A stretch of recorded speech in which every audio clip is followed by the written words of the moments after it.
बिस्मिल्लाहिर्रहमानिर्रहीम अस्सलाम वालेकुम।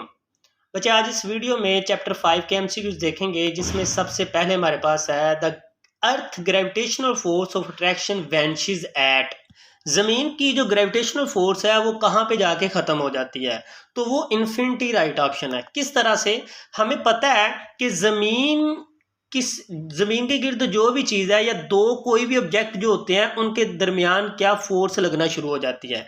अब यहाँ पे हमें ये पता है कि अगर ये चांद ज़मीन के गिर्द घूम रहा है तो इसके ऊपर फोर्स लग रही है, अगर कोई चीज़ ज़मीन के ऊपर है तो उसके ऊपर ग्रेविटी लग रही है। बस इतना याद रखना है, जैसे जैसे चीज़ कोई ज़मीन से दूर जाती जाएगी उसके ऊपर फोर्स कम लगती जाएगी। हाँ, कोई चीज़ अगर ज़्यादा दूर है तो उसके ऊपर फोर्स उतनी ही कम लगेगी, कोई चीज़ पास है तो उसके ऊपर उतनी ही फोर्स ज़्यादा लगेगी, लेकिन कुछ ना कुछ लगेगी ज़रूर। लिहाजा इसलिए राइट ऑप्शन है इन्फिनिटी, कि जितनी भी दूर कोई चीज़ होगी फोर्स लगेगी ज़रूर, चाहे थोड़ी लगे।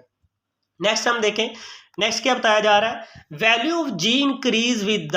अब जो जी की वैल्यू है वो कब इंक्रीज होगी, तो राइट ऑप्शन है डिक्रीज इन एल्टीट्यूड। मतलब ये हमारे पास जमीन है और जमीन के ऊपर जो जी की वैल्यू होती है वो हमारे पास होती है 10 मीटर पर सेकंड स्क्वायर। और जैसे जैसे कोई चीज जमीन से ऊपर जाएगी, जैसे जैसे कोई चीज जमीन से ऊपर जाएगी जी की वैल्यू होती जाएगी कम, और ये इसका एल्टीट्यूड होता है। जितना ये ऊपर जाएगा इसकी बुलंदी को बोलते हैं एल्टीट्यूड। तो उसने कहा वैल्यू ऑफ जी इंक्रीज, अगर आप जी की वैल्यू इंक्रीज करना चाहते हो तो उसकी बुलंदी को डिक्रीज कर दो। मतलब जितनी बुलंदी कम होगी, अगर यहां पे है तो वैल्यू ज्यादा है, यहां पे है तो वैल्यू कम है, यहां और कम है, यहां और कम है। जितना कोई ऊपर जाएगा वैल्यू कम होती जाएगी, जितनी बुलंदी कम होगी एल्टीट्यूड डिक्रीज होगा तो वैल्यू उसकी ज्यादा होती जाएगी। चलिए नेक्स्ट एमसीक्यूज देखते हैं। नेक्स्ट हमें बताया जा रहा है the value of g at a height on earth radius above the surface of the earth is. यहाँ पे राइट ऑप्शन है 1/4g। किस तरह से? मान लो ये जमीन है और जमीन का रेडियस, ये जितना रेडियस है इतनी ही बुलंदी के ऊपर, इतनी ही बुलंदी पर कोई चीज जाएगी तो वहां पे जी की वैल्यू कम। हमने पढ़ा था अभी पिछले ही एमसीक्यूज में देखा था कि जैसे जैसे कोई चीज ऊपर जाएगी तो जी की वैल्यू कम होती जाएगी। इसी तरह जब कोई जितना रेडियस था उतनी बुलंदी पे कोई चीज ऊपर चली जाएगी तो उसकी जी की वैल्यू 1/4 मतलब 4 गुना कम हो जाएगी। नेक्स्ट हम देखते हैं, नेक्स्ट क्या बताया जा रहा है, the value ji on moon surface is. तो कहता है चांद के ऊपर जो जी की वैल्यू 1.6 मीटर पर सेकंड स्क्वायर है। याद कर लो चांद के ऊपर जी की वैल्यू कितनी होती है, ये बोर्ड में एमसीक्यूज आ चुका है।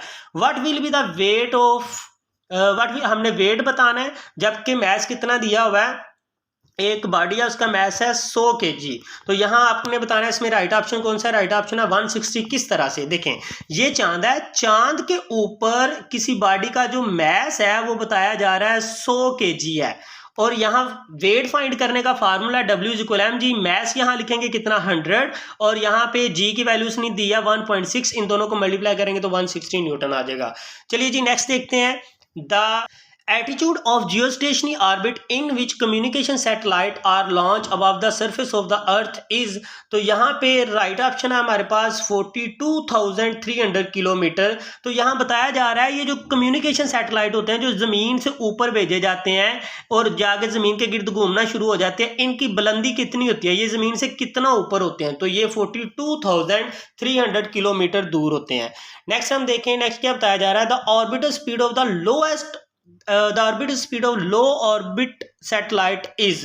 तो यहाँ पे हमने बताना है कि जो जमीन है उसके करीब तरीन जो सैटेलाइट होता है उसकी स्पीड कितनी होती है, तो 8000 मीटर पर सेकंड। जमीन के गिर्द बहुत सारे ऑर्बिट हैं, अगर कोई इस ऑर्बिट में मूव कर रहा है तो उसकी जो क्लोज तरीन ऑर्बिट होगा, देखें ये भी ऑर्बिट है, कुछ और भी ऑर्बिट हो सकते हैं, लेकिन जो क्लोज ऑर्बिट है उसको कहेंगे 8000 मीटर पर सेकंड। तो याद रखें ये 8 ऐसे ही 3 0 का हम किलो भी लगा सकते हैं। तो इस तरह से भी एमसीक्यूज पूछा जा सकता है। अगर आंसर एमसीक्यूज में जो ऑप्शन है घंटों में दिया हो तो 29,000 किलोमीटर पर आवर आएगा। तो ये दोनों ही ऑप्शन सही है। याद रखना है क्या मीटर पर सेकंड में पूछ रहा है या किलोमीटर में पूछ रहा है।